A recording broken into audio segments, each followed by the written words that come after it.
இதுல வந்துங்க சந்துல சிந்து பாடுறது மாதிரி திமுக ஐடி விங்கி டிவிகேன்னு போட்டு அவங்க கொஞ்சம் கதற ஆரம்பிச்சிருக்காங்க. அண்ணே இப்படி அதாவது திமுக வந்துங்க எல்லா விதமான 75 வருஷ கட்சி அனுபவம் இருக்கு இல்லையா, அதனால எல்லா விதமான அக்கிரமும் பண்ணிட்டு இருக்காங்க. உண்மையான ரசிகர்களுக்கும் மாரலிஸ்டிக்கா பார்ப்பாங்க.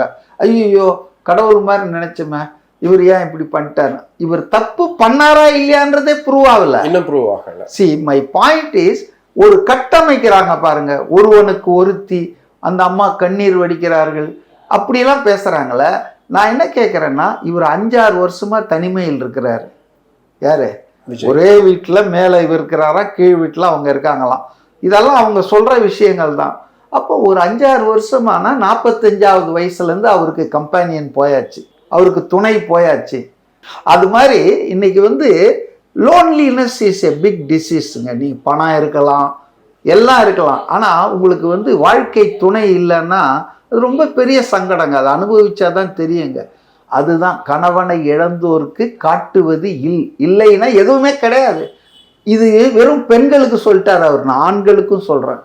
மனைவியை இழந்து விட்டால் நீ அரை மனிதன் கூட இல்லை, கால் மனிதன்.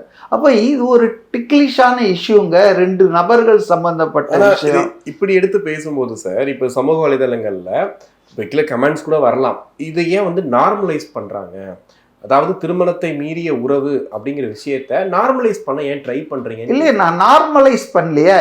இது வந்து அதுதான் இதுன்றது இன்னும் கன்ஃபார்மே ஆகலையே. இப்போ யாராவது வந்து இதை நிரூபிச்சிருக்காங்களா? நான் என்ன சொல்றேன்னா, ஏன் சந்தேக கண்ணோடு பார்க்குறீங்க? இன்னைக்கு சமூகம் பெண் அதிகாரங்கள் வந்தாச்சு, நைட் டியூட்டி பார்க்குறாங்க, அதாவது கோவர்க்கரோட கொலிகோட டூர் போகிறாங்க, ஃபாரின் டூர்லாம் போகிறாங்க. அப்போ ஒரு விதமான அருவருக்கத்தக்க கற்பனை பண்ணுறாங்க இவங்க. எனக்கு என்னன்னா, உனக்கு எதுக்குப்பா இந்த கற்பனை?